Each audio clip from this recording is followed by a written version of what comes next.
saudara dari Filipina dan juga perang saudara dari Indonesia. Go to the land of down. Yes, game kedua di mana untuk kali ini 1 poin dipegang oleh Onyx. Apakah EVOS Legends mampu untuk membalaskan kekalahannya di game yang pertama? Tapi kita lihat ya, untuk agresif gameplay sebenarnya belum tercipta juga baik dari Onyx ataupun EVOS Legends. Mereka masih bermain cukup aman dan ya debut pertama dari Dlar dengan Uranus signature-nya. Mari kita nikmatin dulu, cobain untuk early game-nya. Wow, sangat kacau. Karena apa? Ini bisa dibilang dua-duanya punya power tinggi dari Rusuh, tapi mereka nggak ngerusuh sama sekali. Benar. Jadi early game-nya benar-benar dinikmatin banget loh. Ya kan, safe, mainnya juga tenang. Tapi kalau bisa kita tengok sedikit di area XP lane, Boots sepertinya cukup tertekan dengan kehadiran dari Dlar dengan 20 stack dari Regen HP yang dia tahan terlebih dahulu. Namun untuk rotasi sekarang, ini dia. Yang sempat kita bilang rotasi 3-2 karena mereka bermain dengan Kaja, mereka bisa saja melakukan rotasi dari EVOS Legends menuju ke arah bottom lane. Karena kebetulan di gold lane, ini bisa saja terjadi penculikan di menit yang kedua nanti dengan Divine Judgment. Gila, Boots di zoning out nih kali ini, tapi lihat di depan sana akan coba seorang Keyboy memberikan pergerakan seram Dims dan bahkan Blood is coming. Bakal coba untuk dapetin level 4 terlebih dahulu. Kairi, Halo. how are you How Kairi? I'm fine, thank you, and you? Dan lihat Afresh Rotic keluarkan begitu saja. Tas berada dengan sepam bersama dengan seorang Hijumi. Tapi Sansa akan memberikan sedikit Final ST depan sana, memberikan para pasukan dari EVOS harus mundur. Dan bahkan Retribution di tangan Kairi kembali. Tas, first blood didapatkan oleh seorang Tas dan mundur ke arah belakang. Setidaknya Boots menjadi korban keganasan dari seorang Tas. Ya, setidaknya ada keuntungan yang diamankan oleh EVOS Legends. Tapi kali ini Tas coba untuk di-engage. Masih ada Mortal Coil. Untuk mundur ke area belakang. Datang lagi bola bantuan dari Dlar dengan Ionic Age. Sedikit demi sedikit mengikis HP dari Keyboy dan juga Kairi yang mau nggak mau. Ini harus melakukan kontes di area orange buff. Tercuri orange buff milik Tas oleh Kairi. Oke, Kairi akan coba dibantu pergerakannya. Retribution bahkan telah dikeluarkan. Mundur ke arah depan. Kairi berhasil ditumbangkan oleh Dlar.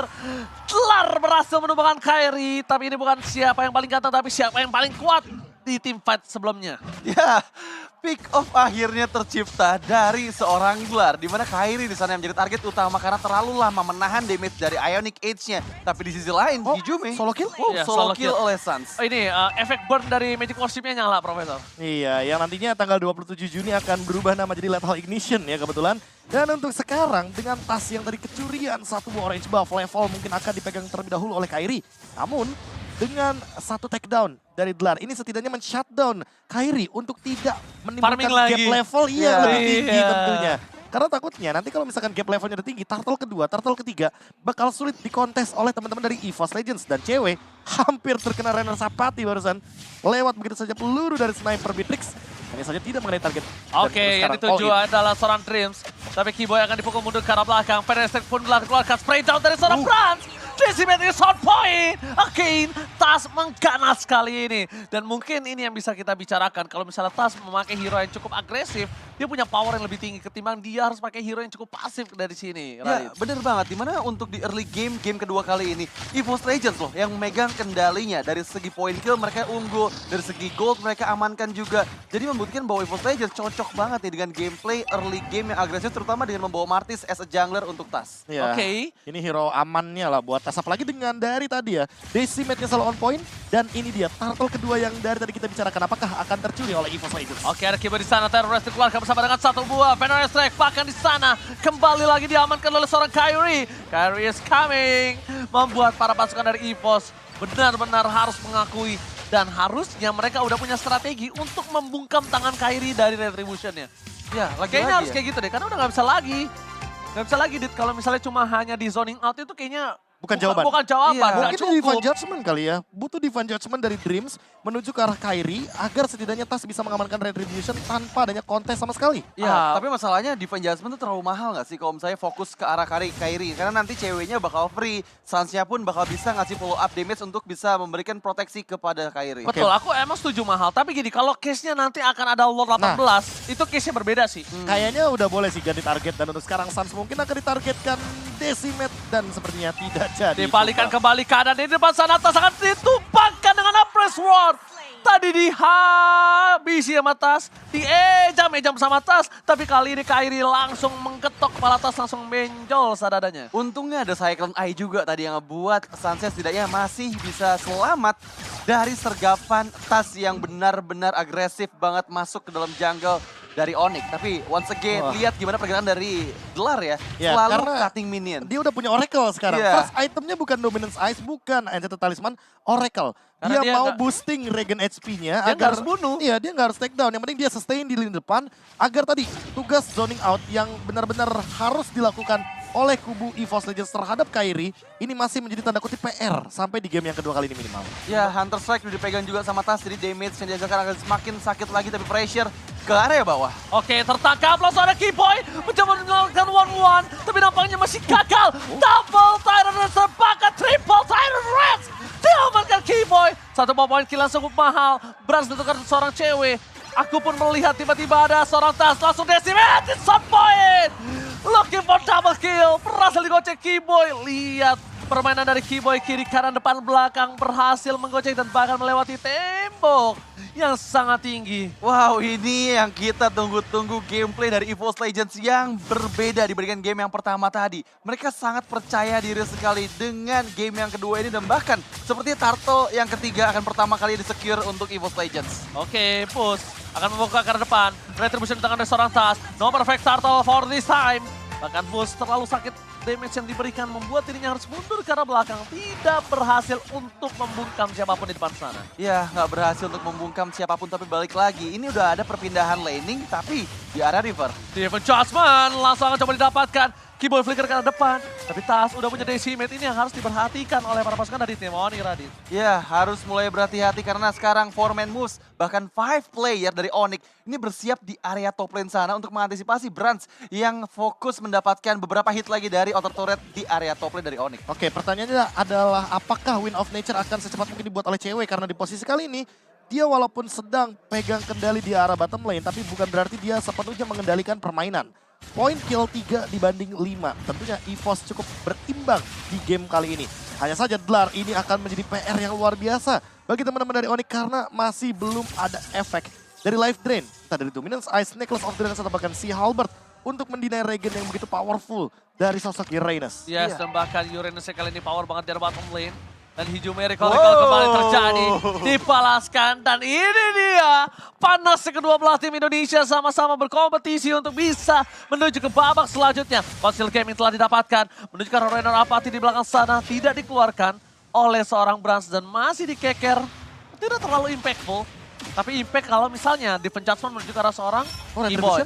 Retribution dikeluarkan, Hijume akan menjadi pilihan utama. Oh my god, Hijume ke-trigger kali ini Profesor KB yang tandanya teamfight berikutnya.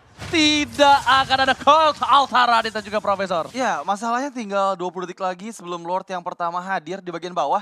Dan ya itu adalah informasi yang mahal karena nanti pada saat teamfight Hijume masih belum pegang Gold Altarnya dan Silence Revenge. Ricky Boy, Bennett Rage untuk kembalikan keadaannya. Hijume maju ke bagian depan. Belum ada player yang coba untuk bisa di pick off tapi Dlar PR terbesar. Dan Feder Isaac dibuka. Feder Isaac dibuka, tas tidak boleh terlalu dalam karena Dlar tidak bisa mendekati para pasukan dari tim Onyx. Bahkan di sana Renor Apathy from Brans.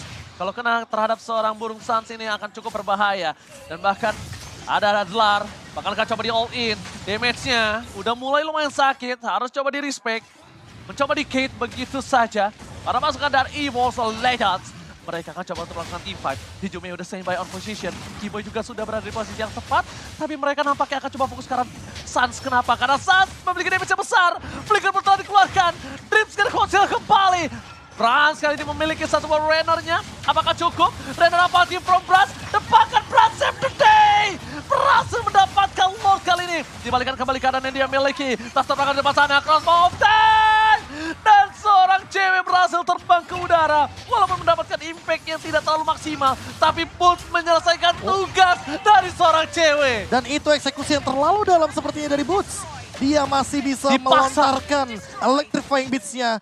Memberikan lantunan nada-nada yang sangat mematikan bagi Brans ketika Brans sedang dalam keadaan dia need help. Dia mencoba untuk mengganti senjatanya untuk melakukan clear wave sebelum dia melakukan recall. Ya, tapi tadi yang berhasil mendapatkan Lordnya ada Renor Apathy dari Brans. Brans. Dan setidaknya itu adalah keuntungan untuk EVOS Legends di mana untuk kali ini mereka masih sempat untuk berkumpul dengan 5 playernya karena Brans sudah hadir kembali di lane of Dan dan Lord bergerak ke bagian top lane. Ini adalah chance yang besar EVOS Legends mendapatkan objektif turret sebanyak-banyaknya dari Onyx. Jujur aja ya, Tadi kalau misalnya tidak ada pertukaran point kill, ini mungkin diuntungkan sekali oleh EVOS Legends. Iya, Kalau sekarang jauh. jatuhnya masih equal. Kenapa equal? Pertama, mereka kehilangan beberapa player yang cukup penting.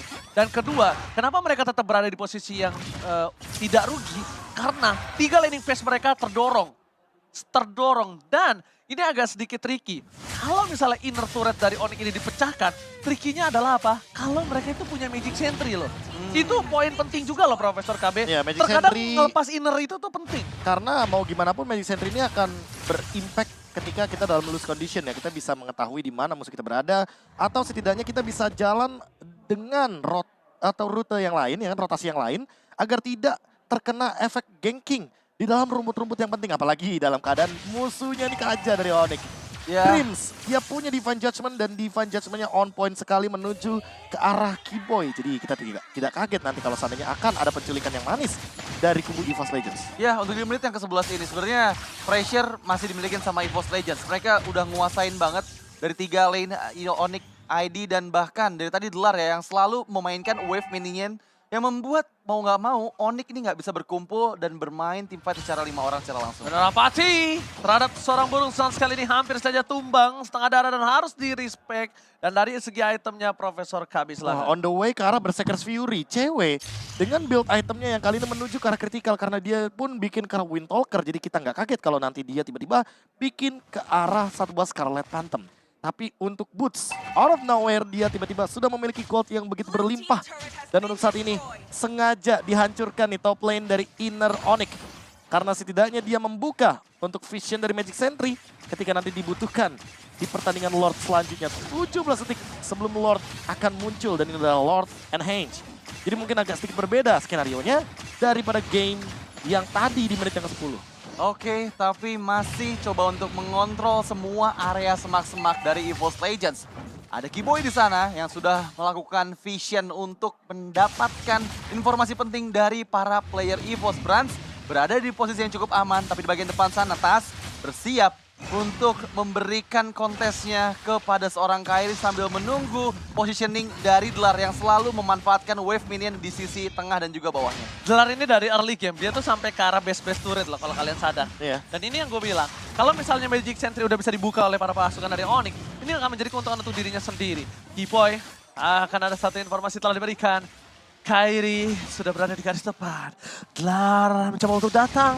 Dan Dreams masih mencoba mencari celah di manakah cewek berada. Tapi lihat, cewek dia tahu dia butuh burst damage. Dan Delar no ultimate for this time. Fokus ke arah team fight. Tebakan Retribution di tangan seorang Tas. Berhasil mendapatkan Lord kembali di masa team fight. Tebakan Delar harus hilang. Killing spree didapatkan oleh para pasukan dari Onyx. Mencoba dibalikan kembali kadannya. Hijau hilang. 2 poin hilang. Ini bukan hal yang cukup baik. Setidaknya mereka walaupun punya Lord. Tapi mereka nggak bisa memaksa lebih lanjut, lebih dalam lagi. Ya, itu memang strategi yang dilakukan oleh Onyx ya. Mereka memaksa untuk mengkiting semua source skill dikeluarkan ke arah Kairi. Dan itu terjadi dimana tadi Dreams langsung Divine Judgment ke arah Kairi. Memang Lord didapatkan oleh EVOS, tapi kerugian juga diterima oleh mereka. 2 player terpick off, Hijumi dan juga Delar, membuat EVOS nggak bisa memaksimalkan Lord kedua ini. Dan lagi-lagi kita harus bilang permainan counter setup karena memanfaatkan Kufra kali ini benar-benar maksimal sekali. Divine Judgment yang begitu on point dari Dreams.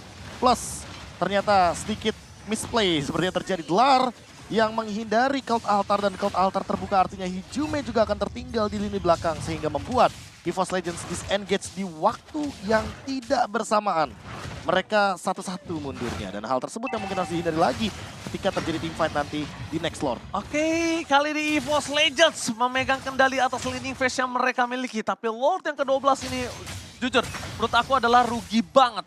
Kenapa aku bisa bilang rugi banget? Karena notabene-nya kalau Lord yang pertama itu dapetin inner. Ya, Itu penting.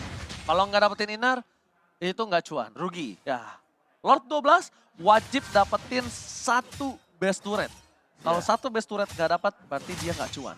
Kalau aku punya perhitungan seperti itu, Prof. Ya, Lord Advantage-nya ya. Iya. Jatuhnya kalau misalkan Lord Advantage Ini ada cuma 1000, hitungannya, ya. ada hitungannya. Minimal kan biasanya dapat 1000 atau bahkan minus kalian. Ini minus. Nah, kalau misalkan minus itu biasanya nggak nyampe ke arah base turret ya kan. Mungkin ada pertukaran point kill. Sehingga yang didapatkan itu malah untung buat Onyx. Lihat aja gold difference-nya. Cuma sekitar 78.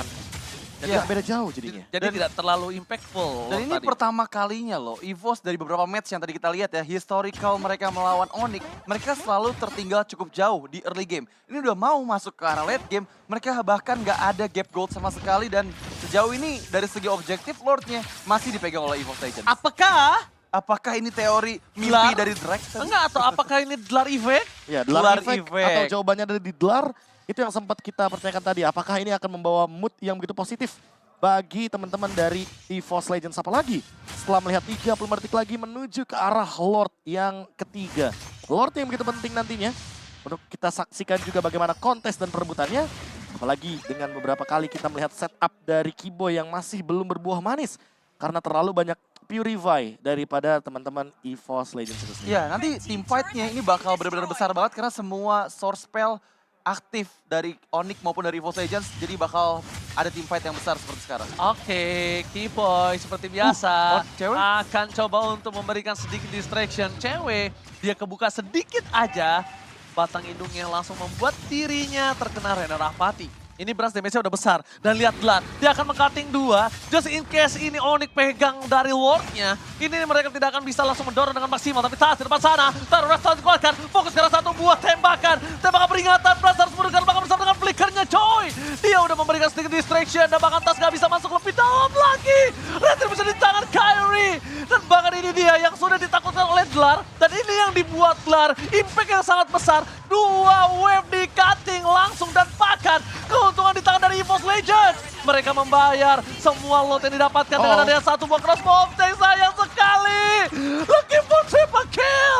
Bakal coba dipaksa, cewek gagal dapetin Brans. 2 win of nature telah keluar. Bahkan para pasukan dari EVOS Legends mereka kehilangan 2 punggawa mereka, Radit. Wow, tapi itu mahal banget dari Dlar, dimana dia mendapatkan best turret di bagian bawah dan bahkan sekarang 3 player dari Onyx bersiap untuk mendapatkan best turret karena Lord masih berada cukup jauh. Super Wave minion sudah mulai bergerak juga, ada Bandit yang dikeluarkan, tapi Kyrie dive in ke dalam base dari EVOS Legends. Oke, fokus ke arah base-nya. Mereka nggak boleh rugi. Mereka biarkan Lord itu sendiri di depan sana. Bakal cewek. Lihat Rena Rahpati from Brans. Bakal dikejar oleh seorang Dlarkah, tapi Dlar nampaknya tahu kalau para pasukan dari tim Onyx mereka punya force damage yang cukup besar. Dlar hanya bisa memberikan sedikit clear minion karena dia tidak bisa lah menurut aku untuk menahan damage dari Sans. Sans cewek kayaknya Dlar nggak mungkin bisa nahan damage ya. Masih terlalu sakit Profesor dan juga Radit. Ya, tapi Thunder Strike yang dibuka ke arah bawah sana, Brans one last hit. Oh my God, Magic terbakar. Worship! Magic Worship is real! Perfect! Brans tumbang. Brans sudah mulai pusing menggaruk sedikit kepalanya. Dan bahkan para pasukan dari tim Onyx mereka berada di dalam posisi yang diunggulkan. 4 melawan 5. Kiboy masih memiliki 1 buat rest. Dan bakal coba untuk menuju ke arah depan. Bakal coba dipaksa. Dream di depan sana. Para pasukan dari EVOS mereka benar-benar coba untuk menabrak para pasukan Onyx dan tidak peduli apapun yang terjadi. Base turret akan coba dipecahkan. Di arah bottom lane juga akan menjadi pilihan. Lihat ompong begitu saja. Brans menuju ke arah 15 detik lagi baru menuju ke lane of down. Karena kalau misalnya mereka buying time terlalu lama ini akan menjadi bencana untuk Onyx. Bisa namanya comeback, Radit. Ya, masih ada call altar juga dari seorang Hijum. Kebentuk sekarang, coba memaksakan ke arah base-nya. Kyrie berada di bagian depan, Kyrie-nya Immortal berhasil dipecahkan. Tapi untuk kali ini masuk, Boot seorang diri. Masih bisa menghindarkah? Dlar maju dan Diva Jasper dikeluarkan dari Dreams. Mempick up Boot seorang diri yang tertinggal dari kawanannya. Onyx dipaksa untuk mundur. Kehilangan 1 member selama 45 detik depan. Itu yang gue bilang, kalau dia masih berada di dalam base, ketika Brans udah akan muncul lagi ke lane of down, ini akan menjadi kerugian dan mereka bisa terjadi comeback. Iya, Dan bahkan itu bisa saja terjadi. overextend ini benar-benar merugikan sekali karena posisinya jadi 4 lawan 5. Dan mau tidak mau Onyx harus mundur terlebih dahulu walaupun Suns memiliki 1 Blood Wings. Tapi itu bukan jawabannya. Karena jawabannya adalah di kuantitasnya, di angka. 4 melawan 5 kali ini. Onyx dalam tekanan, mereka bahkan akan dipaksa untuk melakukan push. Melakukan defense juga di arah depan. Dan ingat Dreams, walaupun sudah tidak memiliki lagi Flicker, tapi dia memiliki Divine Judgment. Apalagi dengan cooldown yang begitu cepat, dan untuk sekarang yang harus diperhatikan adalah bagaimana late game dari Hijume. Cold Altar, 1 ultimate jawaban untuk overextend teamfight. Yang mungkin sangat berbahaya sekali bagi kubu Onyx. Karena makin lama teamfight tentunya makin nyaman untuk EVOS. Oke, Sans sudah punya Blood Wings, lihat Dreams-nya. Itu poking damage. damage saja Profesor. Dan ada Athena Shield. Dan ada Athena Shield belum sama Feder Estrek. Bayangkan Brans terkena 2 kali tetes tapi lihat fokus menuju ke arah Dreams. Kertas telah dikeluarkan. Cewek mundur ke arah belakang. Gak boleh apapun yang terjadi. Lihat joy-nya. Sounding out. Maka coba didapatkan. Whistle Transition Can't You Save the Day. Tapi nampaknya push. Menukar dirinya dengan Dreams. Masih ada satu buah Immortality. What a outplay from Butters. Wow, 2 player terpick off Dreams dan juga Dlar menghilang pada saat kontes Lord yang keempat, dan ini akan menjadi free Lord harusnya untuk Onyx meskipun Tas coba untuk melakukan split push, tapi sayangnya Boots yang tadi sudah berhasil mendapatkan flankingan yang manis ke arah belakang dari EVOS Legends langsung recall dan di waktu yang tepat nggak jadi melakukan split push dari tasnya. Dia Hijume- benar-benar respon sih. Hijume udah the best thing yang dia bisa lakukan. Karena mau tidak mau dia harus mengeluarkan cloud altarnya di waktu yang tepat. Dreams itu punya Divine Judgment. Jadi itu jawaban untuk Keyboy nanti. Tapi Keyboy yang membuka terlebih dahulu. Ini dia instant replaynya ketika kita melihat satu demi satu source skill dari teman-teman EVOS Legends, bahkan sampai memicu Suns dengan satu buah Feather Airstrike. Itu tadi Feather Airstrike-nya ada 2 target sebenarnya. Ada Dreams dan juga ada Brans. Tapi Brans-nya udah keburu muncul. Dan dia memilih flicker ke arah belakang sehingga mau tidak mau flickernya sudah digunakan dan tidak ada flicker lagi untuk beberapa detik ke depan. Lihat 2 detik untuk seorang profesional player itu ini banget ya, impact banget ya. Winter langsung Immortality. Dreams dipaksa, gak bisa masuk lebih dalam lagi. Feather Strike dikeluarkan, menuju ke arah seorang Hijume. Gak peduli apapun yang terjadi. Bahkan para pasukan dari EVOS, mereka kehilangan lagi Dreams. Ini bencana. Onyx Esports. Masa team fight kembali terjadi, tapi Rico telah keluar. Dia gak fokus ke arah base-nya. Double kill kembali terjadi. Dan looking for wipeout. Tyler Redsmith Blacker. Keyboy membuat game kali ini di tangan dari Onyx Indonesia. Match point untuk Onyx Indonesia di game kedua kita. Sekali lagi mereka mendapatkan poin kemenangan atas EVOS Legends dan membuat satu nyawa terakhir untuk EVOS Legends di match yang ketiga. Dan lihat Dlar, walaupun dia mendapatkan kekalahan di sini tapi